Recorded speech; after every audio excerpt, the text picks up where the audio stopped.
आप सबको डॉक्टर रजनी रमन झा, सह आचार्य संस्कृत विभाग, राजकीय महारानी सुदर्शन कन्या महाविद्यालय बीकानेर का प्रणाम स्वीकार हो। हमने पहले अभी जो सव्यभिचार हेत्वाभास के बारे में पढ़ा था कि वो 3 प्रकार का होता है। अन्वय व्यतिरेकी, केवलान्वय, केवल व्यतिरेकी। तो अब इसके बाद हम अगले उस पर चलते हैं, जिसमें कहते हैं कि साध्याभाव व्याप्तो हेतुर्विरुद्धः। साध्य के अभाव से व्याप्त हेतु विरुद्ध होता है। हेतु की बात चल रही है। हेतु क्या है? धूमवत्वाद, धुएं के कारण। पर्वत अग्नि वाला है क्योंकि यह धुएं वाला है। तो पर्वत अग्नि वाला है, ये तो प्रतिज्ञा है, और पर्वत धुएं वाला है, यह क्या है? हेतु है। तो कहते हैं साध्य का अभाव है जिसमें उससे जो व्याप्त हेतु है वह विरुद्ध है। हेतु तो हमने कह दिया, लेकिन उसमें साध्य सिद्ध नहीं होता है, उसमें साध्य का अभाव होता है। तो कैसे? कहते हैं यथा शब्दो नित्य कृतकत्वात्। शब्द नित्य है क्योंकि वह कृतकत्वात्, क्योंकि वह कृत्रिम है, उसको बनाया जा सकता है। कृतकत्वम ही नित्यत्वाभावेन अनित्यत्वेन व्याप्तम। शब्द नित्य है, इसमें साध्य क्या है? साध्य है नित्य। पर्वत अग्नि वाला है, इसमें साध्य क्या है? अग्नि। उसी तरह से शब्द नित्य है, इसमें साध्य क्या है? नित्य। लेकिन वहाँ जो कहा कि क्योंकि यह धुएं वाला है, क्योंकि यह कृत्रिम है, इसको बनाया जा सकता है, तो वहाँ तो जो कहा कि धुएं वाला है, इसलिए उसका उदाहरण मिल गया। कहाँ? रसोई घर में। जो जहाँ जहाँ धुआं है वहाँ वहाँ अग्नि है, जैसे रसोई घर में। लेकिन यह जो कहा कि जो जो कृत्रिम है वह नित्य है, तो एकदम उल्टी बात हो गई। नित्य जो है वह, उसमें रूप का परिवर्तन होता ही नहीं है, इसलिए वह कृत्रिम नहीं है, बिल्कुल नहीं है।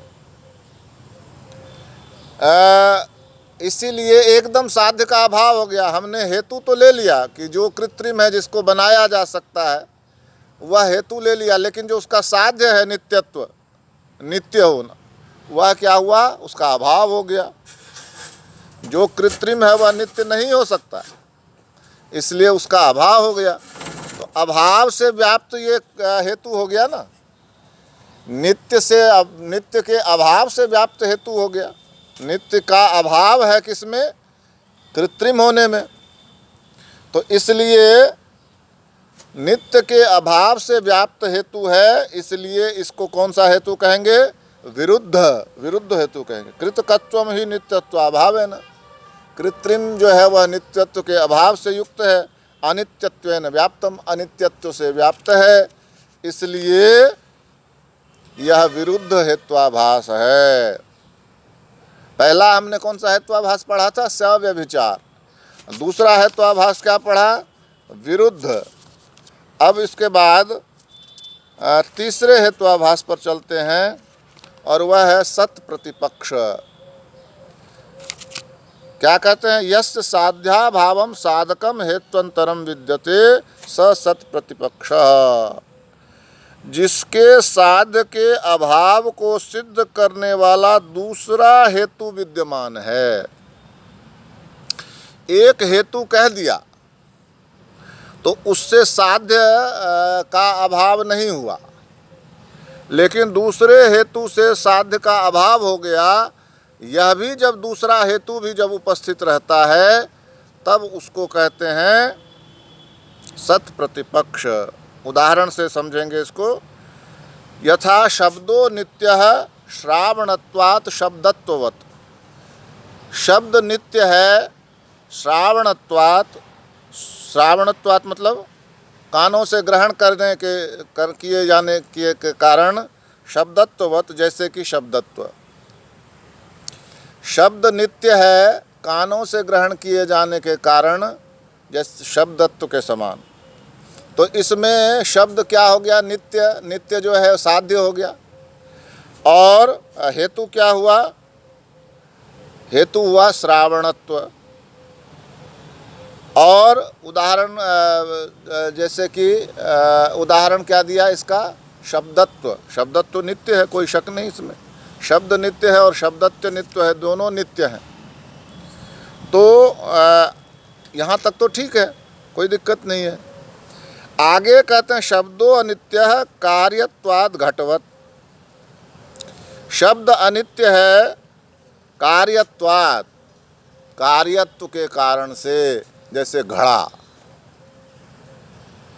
तो शब्द जो अनित्य है, शब्द का नित्यत्व तो सिद्ध है, लेकिन जो उसका अनित्यत्व सिद्ध करना चाहेगा, यानी कि शब्द नित्य है, शब्द सदा रहता है, अपने रूप में रहता है। अब इसका कोई अनित्यत्व सिद्ध करना चाहे कि शब्द अनित्य है क्योंकि यह कार्य है, जैसे कि घड़ा। ध्यान करो, पर्वत पर धुआं है, शब्द अनित्य है। पर्वत पर अग्नि है, शब्द अनित्य है। पर्वत पर अग्नि क्या हुआ, अग्नि साध्य है। यहाँ शब्द अनित्य है, अनित्य साध्य हुआ क्योंकि यह धुएं वाला है। तो यहाँ क्या हो गया, क्योंकि यह कार्यत्व है, इसमें इसका रूप बदल सकता है। फिर तीसरा उदाहरण क्या दिया, जहाँ जहाँ धुआं है वहाँ वहाँ अग्नि है, जैसे कि रसोई में। तो उसी तरह से यहाँ हुआ कि घटवत, जो जो अनित्य है, जो जो अनित्य है वह वस्तु है, शब्द है, जैसे कि घड़ा। तो ये उदाहरण सही नहीं हुआ ना। घड़ा अनित्य है, बिल्कुल सही बात है, लेकिन शब्द अनित्य नहीं है, इसलिए उसके अनित्यत्व का अभाव दूसरी तरह से सिद्ध हो जाता है। क्या कहा, ठीक से समझो इसको।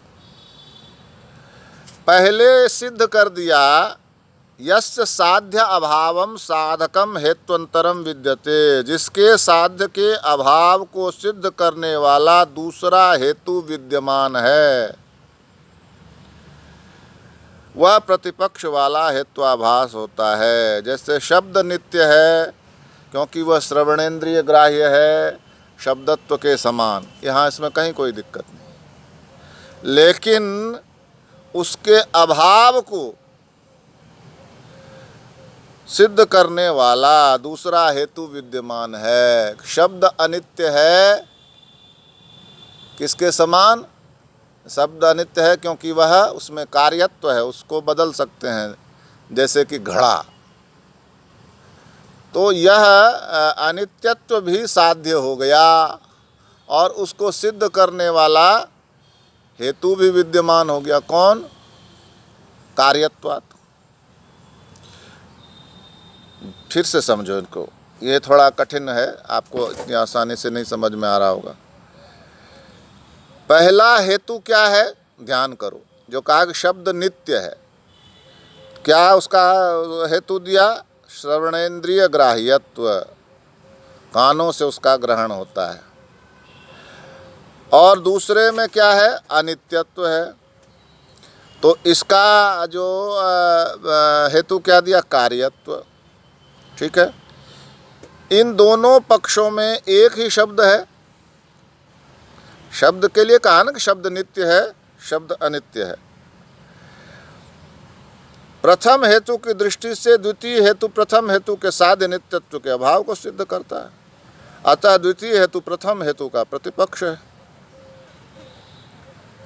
इसलिए प्रथम हेतु सत प्रतिपक्ष नामक दोष से पीड़ित है। द्वितीय हेतु के साध्य नित्यत्व का अभाव उसी पक्ष के नित्यत्व साधक श्रावणत्व हेतु से के द्वारा हो जाता है, अतः यह भी सत प्रतिपक्ष है। अब इसको समझिए, क्या कहा, शब्द नित्य है क्योंकि वह कान के द्वारा ग्रहण किया जा सकता है, यही है ना। और कहा कि जैसे कि शब्दत्व, जब हम शब्द का ग्रहण करते हैं कान के द्वारा तो शब्दत्व का ग्रहण करते ही हैं। किसी भी चीज़ को उसके गुण के साथ ही ग्रहण करते हैं। मनुष्य का को आँखें देखती हैं तो उसका मनुष्यत्व भी साथ ही दिखता है, बिना उसके मनुष्य होगा नहीं। तो शब्द में भी जब तक शब्दत्व है तब तक वह शब्द है, नहीं तो शब्द शब्द नहीं कहलाएगा। तो शब्द नित्य है क्योंकि वह श्रवणेन्द्रिय ग्राह्य है, जैसे कि शब्दत्व। ये एक हमने मान लो कि वो बनाया, वाक्य बनाया। अब दूसरा वाक्य ये बनाया कि शब्द अनित्य है कार्यत्वात्, क्योंकि वह कार्य है। और जैसे कि घड़ा, घड़ा कार्य है। शब्द अनित्य क्या कैसे है? तो मैं जो शब्द बोल रहा हूँ, मैं बोल रहा हूँ, अब वही शब्द कहीं मैं है, कहीं बोल है, कहीं रहा है, कहीं हूँ है, तो रूप परिवर्तन हो रहा है ना। शब्द है लेकिन शब्द का रूप परिवर्तन कार्यत्वात्। कार्यत्व किसको कहते हैं? जिसका रूप परिवर्तन होता है। जैसे कोई सीताराम बोले और कोई सियाराम बोले, तो सीता का सिया हो गया ना, शब्द बदल गया। तो यह जो परिवर्तन है इसके कारण से यह कार्य हुआ। जिसमें परिवर्तन होता है वो कार्य होता है। तो कार्य होने के कारण कोई भी कार्य नित्य नहीं होता है। जैसे घड़ा जो है, घड़ा कार्य है किसका? मिट्टी का। तो घड़ा नित्य नहीं होता ना। घड़े को तोड़ दो आराम से, दूध एकदम बन जाएगा वो मिट्टी, फिर कुछ समय बाद वो टुकड़े होगा, फिर मिट्टी बन जाएगा। तो जैसे घड़ा। तो अब दोनों बातें सिद्ध हो रही हैं। एक तो कह रहा है कि शब्द नित्य है, कान से ग्रहण, कान में आकाश है, आप पहले पढ़ा था हमने, आकाश का गुण है शब्द। तो शब्द और शब्द गुण और गुणी में कौन सा संबंध होता है? जो अनिवार्य वो समवाय संबंध होता है, समवाय संबंध। तो आकाश और शब्द में समवाय संबंध है। अब शब्द चूँकि इस नित्य है क्योंकि वह आकाश में, श्रवणेन्द्रिय नामक आकाश में है, इसलिए वो नित्य है। और शब्दत्व भी नित्य है क्योंकि शब्द के साथ शब्दत्व आता है। यह बात बिल्कुल सही है अपनी जगह पर। लेकिन यदि कोई कहे शब्द अनित्य है तो उसको भी गलत नहीं कह सकते, क्योंकि शब्द का रूप बदलता है। रूप बदलता है तो अनित्य है। तो अनित्य है तो कैसे? जैसे कि घड़ा, उसमें कार्यत्व आ जाता है, इसलिए जैसे कि घड़ा, घड़ा जो है वह अनित्य है। तो हम देख रहे हैं कि एक तरफ तो शब्द का नित्यत्व भी प्रतिपादित हो रहा है और दूसरी तरफ शब्द का अनित्यत्व भी प्रतिपादित हो रहा है। तो शब्द के नित्यत्व का अभाव है किसमें? अनित्यत्व में। नित्य जिसमें नहीं होगा वही तो अनित्य होगा ना। तो जैसे आकाश नित्य है, तो आकाश नित्य है, और तो हम पेड़ को देखेंगे तो पेड़ आकाश नहीं है ना, तो इसमें नित्यत्व नहीं है। तो नित्यत्व के अभाव को बताने वाला अनित्यत्व है।